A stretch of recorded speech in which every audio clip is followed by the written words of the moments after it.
नमस्कार मेरे प्यारे विद्यार्थियों, कैसे हो आप सभी। हमारे YouTube चैनल और ज्ञान की पाठशाला में आप सभी का स्वागत है। मैं आपका हिंदी शिक्षक कुलदीप नागर आपका स्वागत करता हूं। तो आइए चलते हैं हम आगे की तरफ। जैसे कि हमने पिछले वीडियो में सर्वनाम को पूरी तरह से पढ़ लिया था और उसको समाप्त भी कर लिया था। आज जो हम टॉपिक लेंगे उसका नाम है विशेषण। तो सबसे पहले हम ये देखते हैं कि विशेषण कहते किसे हैं, विशेषण होता क्या है। तो बात यह है कि एक विशेषण जो शब्द है वो हर वस्तु में पाया जाता है, क्योंकि कोई व्यक्ति हो, कोई वस्तु हो, कोई स्थान हो, तो हर एक वस्तु में एक विशेषता होती है और विशेषता बताने वाले शब्दों को ही हम विशेषण कहते हैं। जैसे वे शब्द जो संज्ञा सर्वनाम की विशेषता बताते हों, वह शब्द जो संज्ञा सर्वनाम की विशेषता बताते हो उन्हें हम विशेषण कहते हैं। विशेषण चार प्रकार के होते हैं, ठीक है। जैसे गुणवाचक विशेषण, परिमाणवाचक विशेषण, संख्यावाचक विशेषण और सार्वनामिक विशेषण। हम एक एक विशेषण को बिल्कुल विस्तार से पढ़ेंगे और अगर आप हमारा साथ दोगे, मेरा साथ दोगे, तो आपको बहुत ही अच्छे से समझ में आएगा। तो करते हैं हम शुरुआत। विशेषण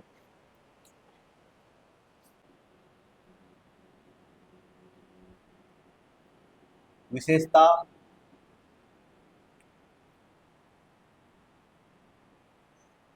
बताने वाले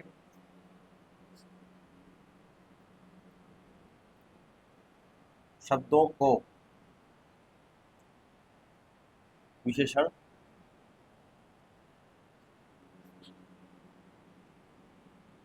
कहते हैं।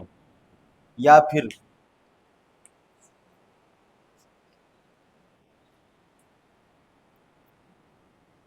संज्ञा संज्ञा सर्वनाम संज्ञा या सर्वनाम की विशेषता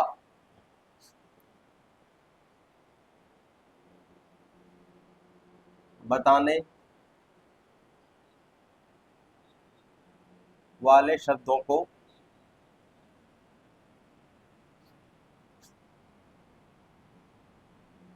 विशेषण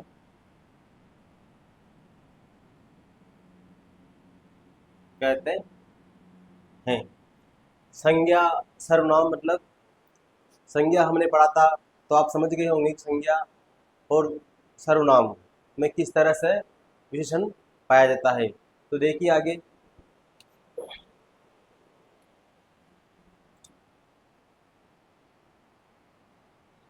विशेषण के प्रकार। विशेषण चार प्रकार के होते हैं, ठीक है। अब चार प्रकार कौन कौन से हैं। पहला है गुणवाचक गुणवाचक विशेषण।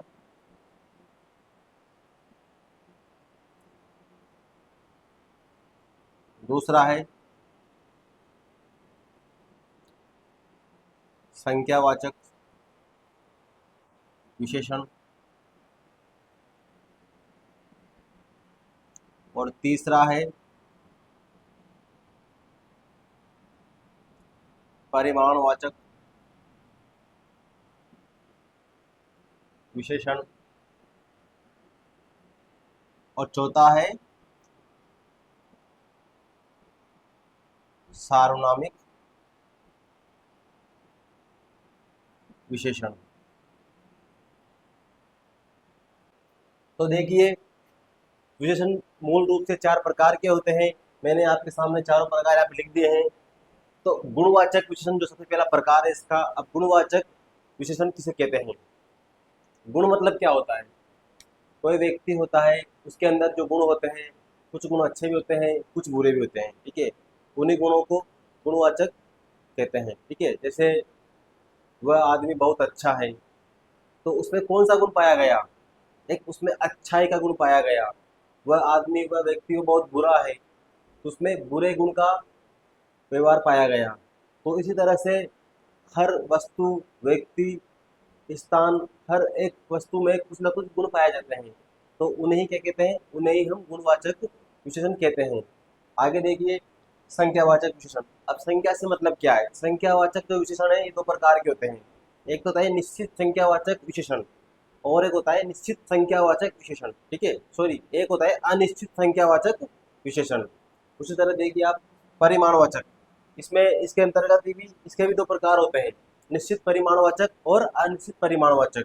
इसके अंतर्गत नापने तोलने से संबंधित चीजों का प्रकटीकरण किया जाता है।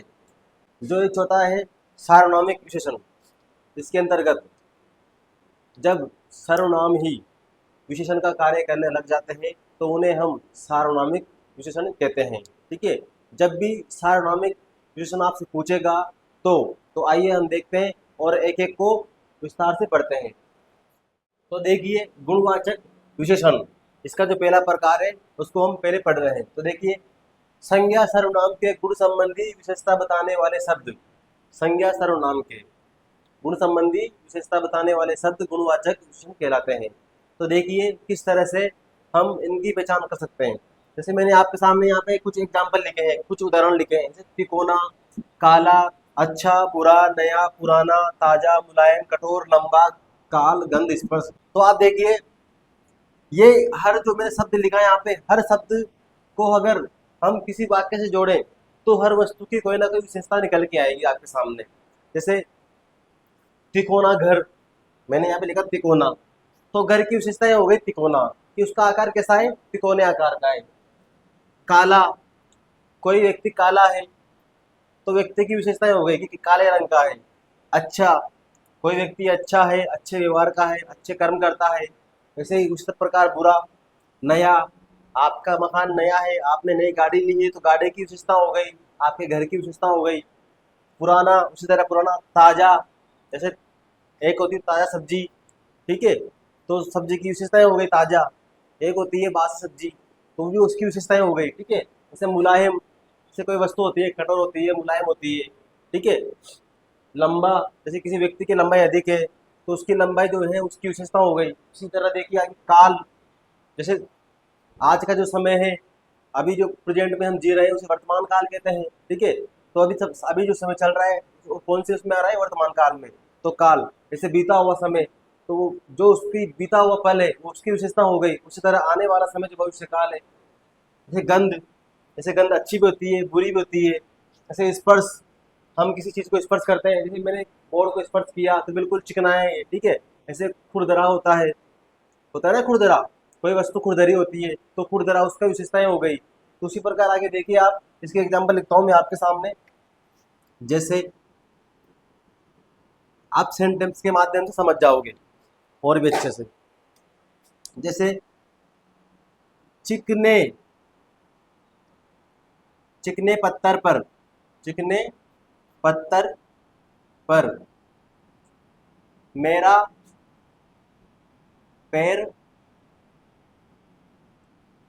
फिसल गया। अब देखो यहाँ पर हमने किसकी विशेषताएं प्रकट की है, पत्थर की।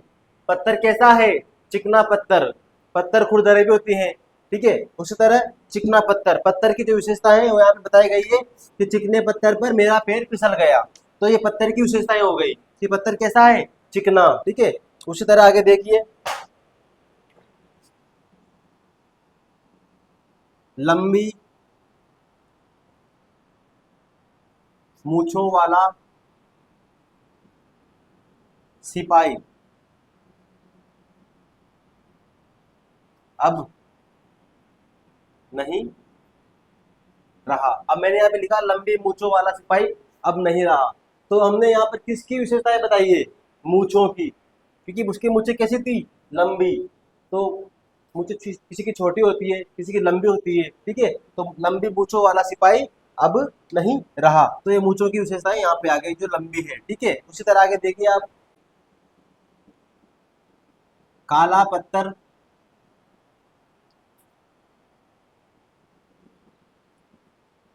कहाँ मिलता है,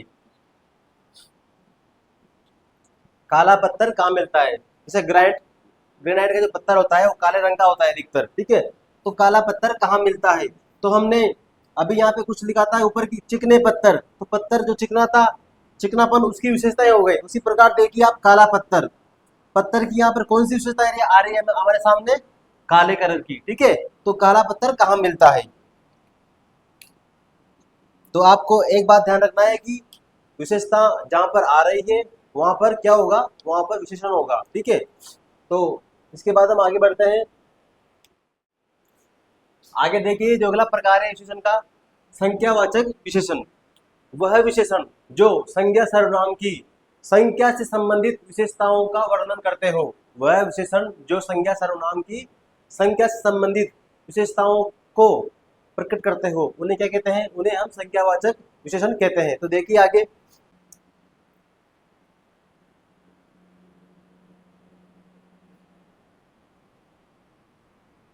संज्ञा सर्वनाम की संख्या संबंधी विशेषता बताने वाले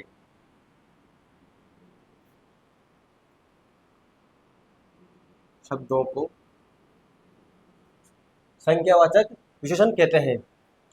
संज्ञा सर्वनाम की संज्ञा से संबंधित विशेषता बताना ही क्या कहलाता है, संख्यावाचक विशेषण। ये दो प्रकार के होते हैं, एक तो होता है निश्चित संख्यावाचक विशेषण और एक होता है अनिश्चित संख्यावाचक विशेषण। तो देखिए आप, इसका जो पहला प्रकार है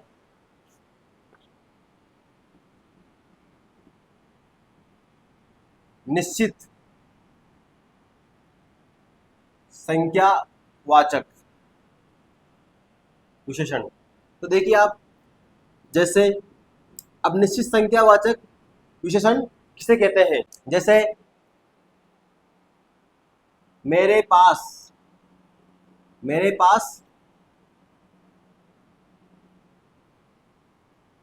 10 रुपए हैं, मेरे पास 10 रुपए हैं। कितने रुपए मेरे पास, 10 रुपए। मेरे पास 10 रुपए हैं। अब देखिए आप, आपको पता है कि आपके पास 10 रुपए हैं, मतलब मेरे पास 10 रुपए हैं। तो ये बात निश्चित है कि कितने पैसे हैं आपके पास, 10 रुपए, निश्चित है, ठीक है। यहाँ पर निश्चितता का बोध हो रहा है कि फिक्स 10 रुपए हैं, कुछ नहीं है, मतलब 10 रुपए हैं, ठीक है। आगे देखिए इसका दूसरा प्रकार है जो अनिश्चित संख्यावाचक विशेषण।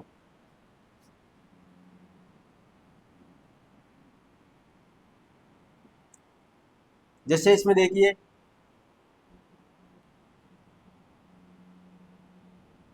राधा के पास कुछ रुपए हैं। राधा के पास क्या है, राधा के पास कुछ रुपए हैं। यहाँ पर निश्चितता का बोध नहीं हो रहा है, कुछ का मतलब कोई हमें फिक्स पता नहीं है कि राधा के पास 10 रुपए है कि 60 रुपए है कि 50 रुपए है। तो यहाँ पर एक तरह से इस वाक्य के अंदर अनिश्चितता का बोध हो रहा है। इसी तरह से हम इस वाक्य को अनिश्चित वाक्य कह सकते हैं, ठीक है। तो यहाँ पर अनिश्चित संख्या का बोध हुआ है, अनिश्चित संख्यावाचक का बोध हुआ है, और यहाँ पर हुआ है निश्चित संख्यावाचक का बोध। तो आप इसका स्क्रीनशॉट ले लीजिए। अगला तीसरा प्रकार देखिए, परिमाणवाचक विशेषण। अब देखिए आप, परिमाणवाचक विशेषण किसे कहते हैं, वे संज्ञा सर्वनाम जिनकी परिमाण संबंधी विशेषता बताने वाले शब्दों को क्या कहते हैं, हम परिमाणवाचक विशेषण कहते हैं। इसे मतलब नापने तोलने से संबंधित वस्तुओं के बारे में बताना, ठीक है। इस तरह से देखिए आप, परिमाणवाचक जो विशेषण होते हैं वो दो प्रकार के होते हैं। कितने प्रकार के, ये दो प्रकार के होते हैं। एक होता है निश्चित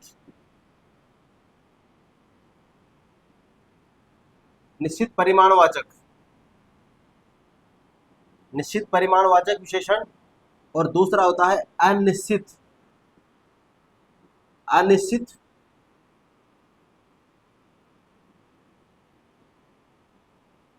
परिमाणवाचक विशेषण। तो देखिए आप, इसके जो दो प्रकार हैं, इसके पहले जो हमने संख्या से संबंधित पढ़ा था उसी तरह इसके भी दो प्रकार हैं। तो इसके भी जो एग्जाम्पल है बहुत आसान है समझने की दृष्टि से। अगर आप समझ के पढ़ोगे तो आपको समझ में जरूर आएगा और आप आगे भी सही करते रहोगे इनको। तो देखिए, जैसे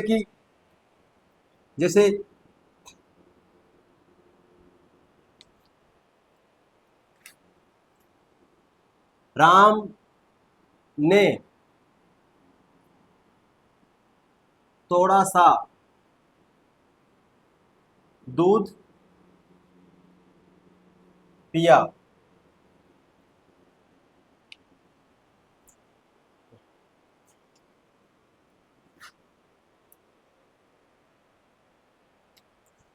जैसे वह थोड़ा सा दूध पी गया। तो यहाँ पे देखिए आप, वह थोड़ा सा दूध पी गया, यहाँ पर किस चीज का बोध हो रहा है, निश्चित का या अनिश्चित का, आप समझिए। थोड़ा सा, अब थोड़े से आप क्या समझ रहे हो, थोड़ा सा, यहाँ पर किस चीज का बोध हो रहा है, यहाँ पर अनिश्चित परिमाणवाचक का बोध हो रहा है, क्योंकि थोड़े से कोई मतलब नहीं है।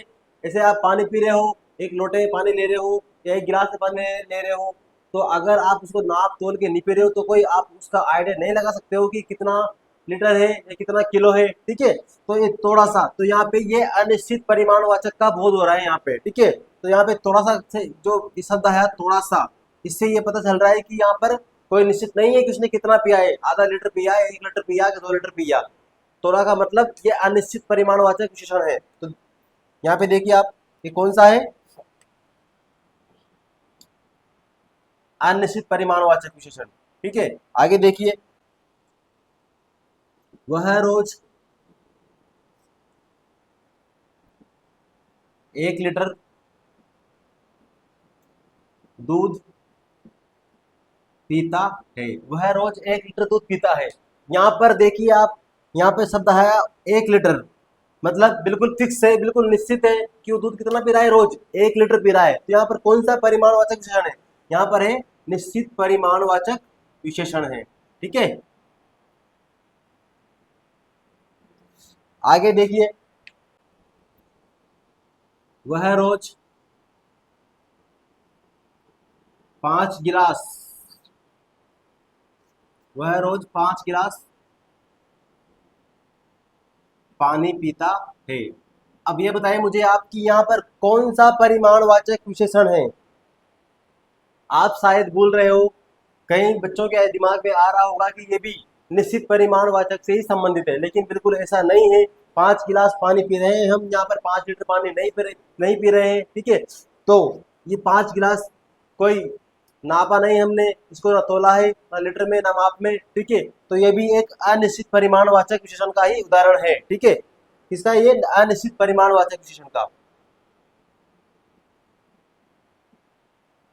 क्योंकि 5 गिलास में हमें कोई आइडिया नहीं है कि कितना लीटर पानी है, ठीक है। तो उसी तरह से ये हमारा जो परिमाणवाचक था ये भी पूरा हो चुका है। इसके आगे हम देखते हैं इसका चौथा प्रकार, देखिए सार्वनामिक विशेषण। जब कोई सर्वनाम ही विशेषण का कार्य करने लग जाता है तो वहां पर सार्वनामिक विशेषण होगा। ये देखिए आप, सार्वनामिक विशेषण होने के लिए संज्ञा और सर्वनाम दोनों का होना बहुत ही आवश्यक है, क्योंकि अगर दोनों में से एक भी नहीं होगा तो वहां पर सार्वनामिक विशेषण संभव नहीं है। संज्ञा के साथ साथ सर्वनाम का भी होना वहां पर आवश्यक है, ठीक है। और संज्ञा वहां पर स्वतंत्र अस्तित्व में नहीं हो सकती, ठीक है, इसलिए सर्वनाम का वहां पर होना जरूरी है। तो देखिए आप आगे, सार्वनामिक जो विशेषण है 4 प्रकार के होते हैं। कितने प्रकार के, 4 प्रकार के। अब 4 प्रकार कौन कौन से हैं, देखिए आप निश्चयवाचक, अनिश्चयवाचक, संबंधवाचक और प्रश्नवाचक, ठीक है।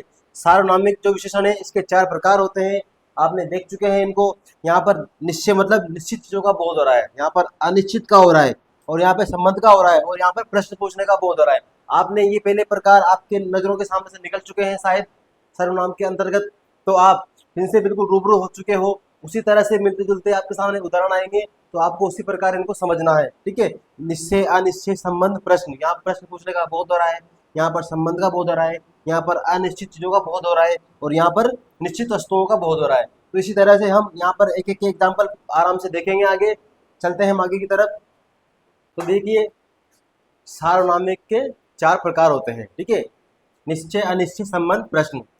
तो देखिए मैंने आपके सामने यहाँ पे सेंटेंस प्रस्तुत किए हैं, आप इनको पहचानिए कि कौन से में कौन सा विशेषण है। जैसे किसी लड़के ने बुलाया था, अब किसी लड़के ने बुलाया था, यहाँ पर किस चीज का बोध हो रहा है, किस प्रकार का बोध हो रहा है, किसी लड़के ने बुलाया था। पहली बात देखिए आप, मैंने आपको सबसे पहले बताया कि जहां पर संज्ञा के साथ साथ सर्वनाम का भी प्रयोग हो वहीं पर सार्वनामिक विशेषण माना जाएगा। ठीक है, तो यहाँ पर संज्ञा का स्वतंत्र अस्तित्व नहीं होना चाहिए और संज्ञा के साथ सर्वनाम का भी प्रयोग होना चाहिए। ठीक है, तो आप देखिए किसी लड़के ने मुझे बुलाया था, तो ये किसी सर्वनाम का ही रूप है। ठीक है, जैसे कोई, कुछ, किसी, मुझे, हमें, हमको, वह, उसे, उसने, इसने। ठीक है, ये सर्वनाम के ही प्रतीक चिन्ह माने जाते हैं एक तरह से। तो आप देखिए किसी लड़के ने बुलाया था। अब किसी ने बुलाया था, बिल्कुल अनिश्चित है, किसने बुलाया था, कोई निश्चित नहीं है, कोई नाम नहीं है, कोई पता नहीं है, बस अपन कह रहे हैं कि किसी ने बुलाया था। तो ये हमारे एक रूपरेखा के अंदर ये अनिश्चित रूप का माना जाता है। तो यहाँ पर कौन सा उदाहरण है, अनिश्चित। ठीक है, आगे देखिए जो व्यक्ति आपको मिला था वो चोर था। अब जो व्यक्ति आपको मिला था वो चोर था, आपको कुछ देर पहले कोई व्यक्ति मिला था जो कि क्या था, वो चोर था। तो यहाँ पर एक संबंध का बोध हो रहा है, किसका, संबंध का। जैसे जो, सो, वो या वो, जैसा मैंने लिखा था ना आपको प्रतीक चिन्ह, जैसे करनी वैसी भरनी, सर्वनाम के अंदर हमने पढ़ा था जहां पर संबंध का बोध हुआ था। उसी तरह से जो, सो। तो किस प्रश्न में आपको समस्या है, तो यहाँ पर आपसे प्रश्न किया जा रहा है कि आपको किस प्रश्न में प्रॉब्लम है, किस में समस्या है। तो यहाँ पर किस चीज का बोध आ रहा है, यहाँ पर प्रश्नवाचक सार्वनामिक विशेषण का बोध हो रहा है। ठीक है, किसी लड़के ने मेरी घड़ी चुरा ली। किसी लड़के ने मतलब कोई पता ही नहीं है किसने चुराई, बिल्कुल ये अनिश्चित रूप से हमें दिख रहा है। आपके लिए कौन सी शर्ट लाऊं, यहाँ सिर्फ आपसे ओनली प्रश्न किया गया है कि आपके लिए कौन सी शर्ट लेके आओ। तो ये कौन सा है, प्रश्नवाचक। ये पानी सबके लिए है, ये पानी सबके लिए है, ये पानी सबके लिए है। यहाँ पर एक निश्चितता का बोध हो रहा है, किसका, निश्चित चीजों का बोध हो रहा है कि ये जो पानी यहाँ पर जो तालाब भरा है, ये कुआं खुदा हुआ है, इसमें जो पानी है ये आप सभी के लिए है, ये आम जन के लिए है। तो यहाँ पर एक निश्चित चीज का बोध हो रहा है, तो यहाँ पर कौन सा होगा, निश्चित सार्वनामिक विशेषण। ठीक है, तो इस तरह से इसके जो 4 प्रकार थे हमने बिल्कुल विस्तार से पढ़ लिए हैं। अगर आपको फिर भी वीडियो में कोई भी कमी लगे तो आप कमेंट के माध्यम से हमें बिल्कुल बताएं, ताकि हम और भी अच्छे से आपके सामने बिल्कुल सुधार करके पेश करें, ताकि आपको और भी अच्छा पढ़ने में आनंद आए। तो जैसे कि हमने आज विशेषण के 4 प्रकार पढ़ लिए हैं, अभी इसमें कुछ और मैटर बाकी है जिसको हम आगे की क्लास में कंटिन्यू करेंगे। तो आज के लिए हम यहीं स्टॉप करते हैं। उससे पहले मैं आपसे कहना चाहता हूँ कि अगर आपको वीडियो अच्छी लगे तो आप लाइक करें, कमेंट करें और बच्चों को शेयर करें, ताकि सभी को इसका लाभ मिल सके। तो नमस्ते।